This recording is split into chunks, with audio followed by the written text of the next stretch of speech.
Sorry கோச்சுக்காதீங்க. வந்த வேகத்தில் இப்படி தான் தெரியாமல் இதில் உட்கார்ப்பா டீ சாப்பிட்டுருக்கியா? ஐ எம் சாரி கோச்சுக்காதீங்க. என்னது பிள்ளைய கெடுத்து விட்டு வந்துக்கிட்டு போயாங்கிட்டு என்னது வராதமா பிள்ளைய கெடுத்துக்கிட்டு இருக்க? பிள்ளைய கெடுத்து விட்டேனா? ஆமாம். நான் எந்த பிள்ளைய கெடுத்தேன்? என்ன பத்தே பிள்ளைய கெடுத்து விட்டு அப்புறம் இப்படி ஒரு 10 ஊரில் சொல்லுங்க என் பொழப்பு நல்லா புழுன்னு போகும். எந்த பிள்ளைய நான் கெடுத்து அந்த பிள்ளை மூஞ்சிய கூட நான் பார்க்குற பிள்ளைய கெடுத்தேன். போங்க யாங்கிட்டு அந்த பிள்ளைய கெடுத்து இப்படி பேசாதீங்க. பார்க்குறவ தப்பா நினைச்சிட போறாங்க. நான் எங்க அந்த பிள்ளைய கெடுத்தேன்? இப்பத்தானையா என்னத்தை கெடுத்தேன்? இப்ப அந்த பிள்ளை வாடுக்கத்தை ஆடி கெடுத்து நீ வாடுக்கு வந்து கெடுத்துக்கிட்டு இருக்க. ஆட்டத்தை கெடுத்துட்டேங்கிறீங்களா? கெடுத்துட்டீங்களா? அப்படி சொல்லுங்க. மொட்டட்டின்னு சொன்னா எனக்கு அல்ல வீருச்சு. இப்ப எங்க பார்த்தாலும் ரேப்பு விஷயம் தான் அதிகமா ஓடிக்கிட்டு இருக்கு. அப்படியா? அந்த பிள்ளைய ஆட்டத்தை கெடுத்துட்டேங்கிறீங்க. தப்பு தான். எப்பொழுதுமே நான் தப்பு பண்ணிட்டேன்னா ஆமா நான் தப்பு பண்ணிட்டேன்னு ஒத்துக்குவேன். சரி, தப்பு நம்ம பக்கம் இல்லைன்னு வைங்களேன், மசத்துல கூட வணங்க மாட்டேன். 1000 இருந்தாலும் ஒரு பொம்பளை பிள்ளை இடிச்ச தப்பு இல்லையா? நம்ம இடிச்சிருக்க கூடாது. இடிச்சதுக்கு ஒரு சாரி கேட்போம். ஓகேவா? கேட்கலாம். உங்களுக்கு ஓகே தானே? ஒன்றும் பிரச்சனை இல்லை.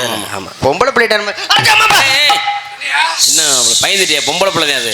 மூஞ்சியை க்ளோஸ்அப்ல காட்டாதுன்னு பல தடவை சொல்லியிருக்கேன். கேட்கறாளா? சாரி கேட்டு போயிடும். நம்மளுக்கு என்ன? ஹலோ, எஸ்கியூஸ் மீ தம்பி. ஐயா இருமா. என்னடா டேய்? நான் முதல்ல சாரி கேட்டுக்கிறேன், அதுக்கப்புறம் நீங்க வாசிங்க. அதுக்கப்புறம் அவங்க மாமா பாரா சாரி கேட்டுக்கிறேன், அதுக்கப்புறம் வாசிங்க. அந்த அப்புறம் ஆடட்டும், ஒன்றும் பிரச்சனை இல்லை. சாரி கேட்டு போயிடுறேன். அப்படி இல்லை மாப்பிள்ள, டான்ஸ்கார பிள்ளை காலத்துக்குனாலும் அடிக்கணும்ல நாங்க. வக்காளி நல்ல பிள்ளைய கூட்டிட்டு வாங்கன்னா ஆடுகாலி முண்டிய கூட்டிட்டு வந்திருக்காங்க. என்னத்தை செய்கிறது? முதல்ல அந்த பட்டியல் பாட்டியா?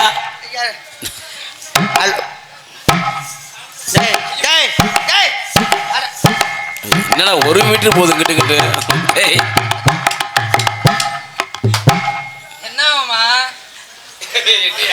என்ன மாப்பிள்ள சிரிக்கிறிய? கையை அப்படி தூக்கி காட்டு மாப்பிள்ள.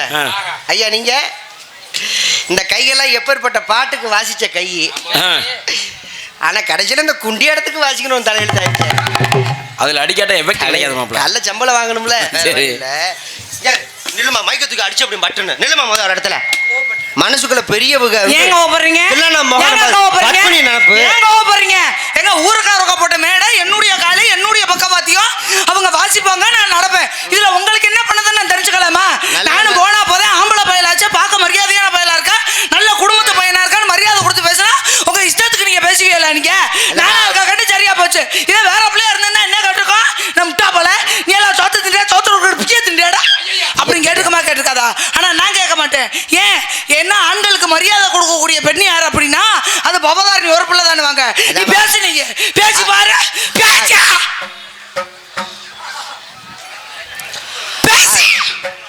ஒன்னும் என்னை பேச விடு, அதுக்கப்புறம் நீ பேசு.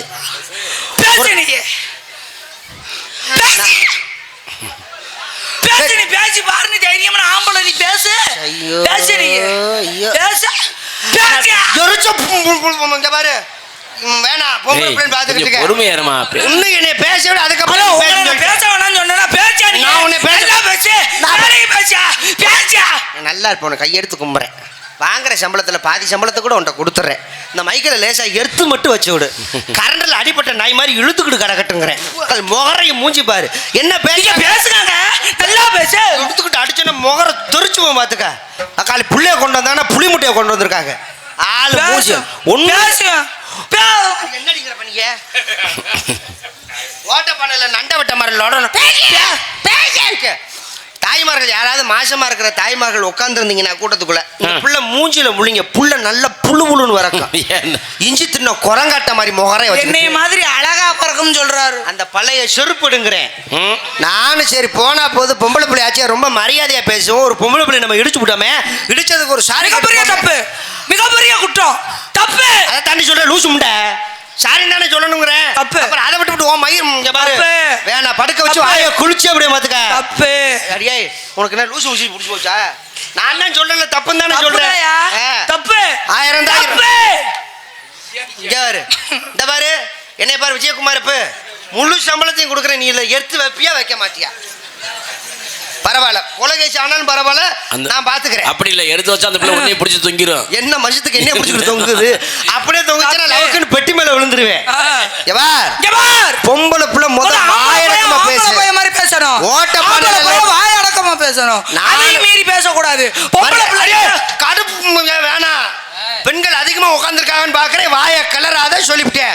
பரட்டுன்னு கிழிச்சு இந்த பக்கம்னு அந்த பக்கம்னு தொங்க விட்டு விடுவேன். அவ்வளவு பெருசெல்லாம் இல்ல எனக்கு. நான் ஆக்குறேன் உன்னை சின்னது. போனா போது பொம்பளை பிள்ளையாச்சும் பார்த்தோம்னா உன் சௌரியமா இருக்கு. ரொம்ப பேசிட்டு ஆம்பளை பிள்ளையாச்சும் பேசணும்னா உங்க சட்டத்துக்கு நீங்க பேசுறீங்க. வாயடக்கமா பேசுங்க. நீங்க வாயடக்கமா பேசுங்க. நான் எவ்வளவு டீசெண்டா இடிச்சதுக்கு மன்னிப்பு கேட்க வரேன். நான் எவ்வளவு மரியாதையும் உங்க மன்னிப்பை ஏத்துக்க கூடிய மனப்பான்மைக்கு நான் வர்றேன். அந்த அதை விட்டு விட்டு பாரு நல்லா இருப்ப. இப்பதான் நான் ஆஸ்பத்திரில இருந்து வந்திருக்கேன். மறுபடியும் என்னை ஆஸ்பத்திரிக்கு அனுப்பிடாத.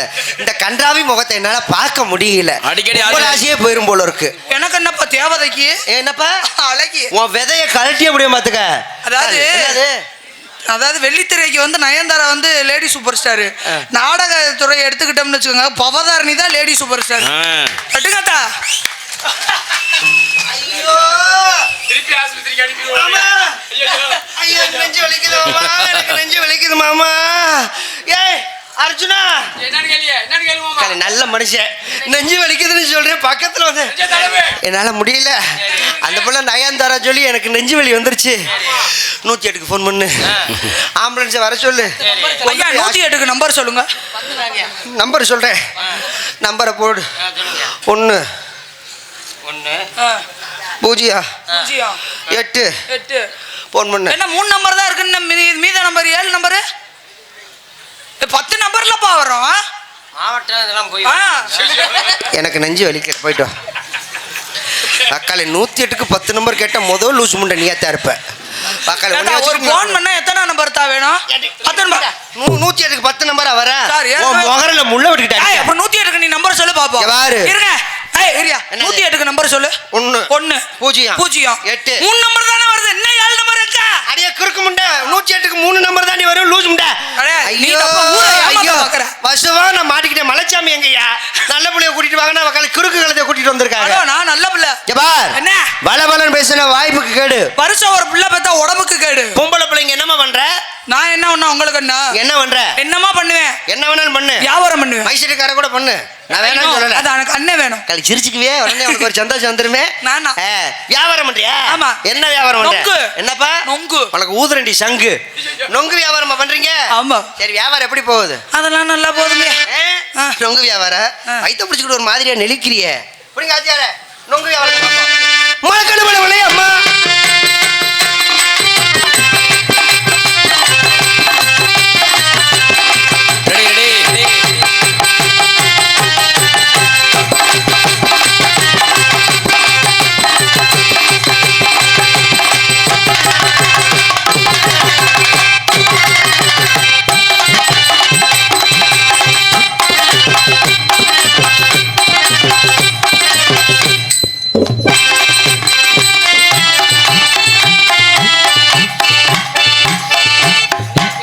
என்ன மாப்பிள டேய் பெரியவங்களா உட்காந்துருக்காங்க.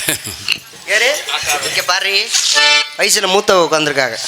அங்கிட்டு தாய்மார்கள் உட்காந்துருக்காங்க. சின்ன பிள்ளைல உட்காந்துருக்கீங்க. அதுக்கு மூத்தர் தாங்கி குடி. அப்பயாவது அறிவு வருதான்னு பாப்பா. வரலையா? ஒரு மேடையில நடிக்கும் பொழுது முதல் நாகரிகமா நடிக்கணும். ஆபாசமா நடிக்க கூடாது. அப்புறம் தாய்மார்கள் பூரா நேத்து வந்த பப்புன்னு நினைச்சு ரொம்ப அசிங்கமா நடிக்கிறாங்க. நான் என்ன பண்ணேன்? நம்ம என்ன சினிமால நடிக்கிறோமா? இல்ல இன்னும் இந்த வாயோட வாயை வச்சு முத்தம் கொடுக்குற மாதிரி இதெல்லாம் செய்யக்கூடாது. மேடை நாகரிகம்னு ஒன்று இருக்கா? கண்டிப்பா கண்டிப்பா. மேடை எப்படிப்பட்ட மேடை? பெரிய மேடை. மரியாதை என்னது? சிமெண்ட் மேடை. என்ன குருட்டு மேடை தாண்டி சிமெண்ட் மேடை தாண்டி பெரிய பெரிய கலைஞர்கள் வந்த மேடை. அப்ப நாகரிகமா தொழில் பண்ணணும். ஆமா சரியா? அந்த அவர் அப்பா ஒரு மாதிரியா மூஞ்சியை சுழிக்கிறார். அப்பெல்லாம் ஆடப்படாது.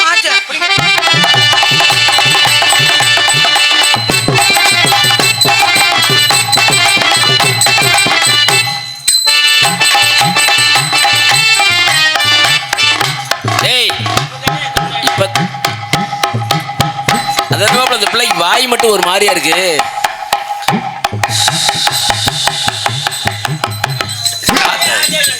ஆஹா வெறி எடுத்து திரியிறா ஐயா. வீட்டுல ஒண்ணும் பண்றது இல்லையா நீங்க?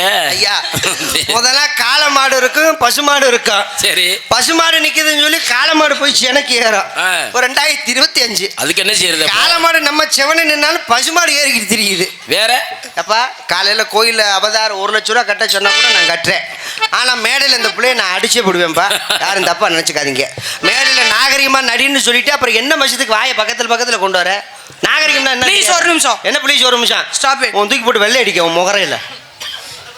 ஏய் முகத்துதாம்மா. ஏறவா? ஐயோ நீ மூடிட்டு உட்காரு. சிவப்பு கலர் நீ ஓசியா மலையாள படம் பார்க்கலன்னு பாக்குற. ஒரு நிமிஷம். என்னது? இந்த வாயை பார்க்கும்போது உங்களுக்கு எப்படி தெரியுது? என்னப்பா பட்டுன்னு சொல்லுங்க. எங்க என்கிட்ட காமிச்ச மாதிரியே மக்கள்கிட்ட இந்த வாயை காட்டு. அங்க காட்டுமா. சிரிக்காதரி லுச்சா சுருக்கு. திடீர்னு வராதுங்கயா. என்கிட்ட காமிச்சால அதே மாதிரி காட்டு. திரும்ப ஒரு பொசிஷன்ல நின்னுக்கிறப்ப குறுக்கு சத்த கழுத. ஆத்தா வாயை நல்லா பாத்துக்கத்தா. வாயை பாத்துக்கிட்டீங்களா? இந்த வாயை பார்க்கும்போது இந்த இங்கேயும் கொஞ்சம் லேசா காட்டு. ஏதோ ஒரு ஞாபகம் தோணுதே மாப்பிள்ள. ஆனா எப்படி இருக்கு? எனக்கு தோணுதான் நான் சொல்ல. வாயை பார்க்கும் பொழுது உங்களுக்கு எப்படி இருக்கு? பொதுவா இந்த மூளை வந்தவங்களுக்கு பன்னிக்கறி சாப்பிட்டா மூளை சௌரியம் ஆகும்னு சொல்லுவாங்க. ஆமா. ஹலோ மிஸ்டர், அது பேர் பன்னிக்கறி கிடையாது. அது மரியாதையா சொல்லுங்க. அது பேர் கட்டக்காலு. அத்தியா உனக்கு தெரிஞ்சிருக்காரு, வாங்கி தின்றுருக்கா. அப்ப அதை சாப்பிட்டா வெளி மூலம் யாரும் சிரிக்க கூடாது. இது சிந்திக்க கூடிய விஷயம். ஆமாப்பா ஆமாப்பா. கட்டக்காலுன்றது எதுக்கு சாப்பிடுவாங்க? இந்த வெளி மூலம் உள் மூலம் உங்களுக்கு சாப்பிட்டாங்க அப்படின்னா அவங்க வாழ்க்கையில மூலமே வராதான். அதான் உண்மையான விஷயம். கிலோ கணக்குல தின்றேன் நான். ஆனா மூளை வந்தவங்களுக்கு கட்டக்கால அந்த பன்னிக்கறி சாப்பிட்டா மூளை சௌரியமாயிரும். ஆனா அந்த பன்னிக்கே மூளை வந்தா எப்படி இருக்கும்? அப்படி இருக்கும். வாய் மாதிரிதான் இருக்கும். பன்னிக்கு மூளை எதுல வரும்?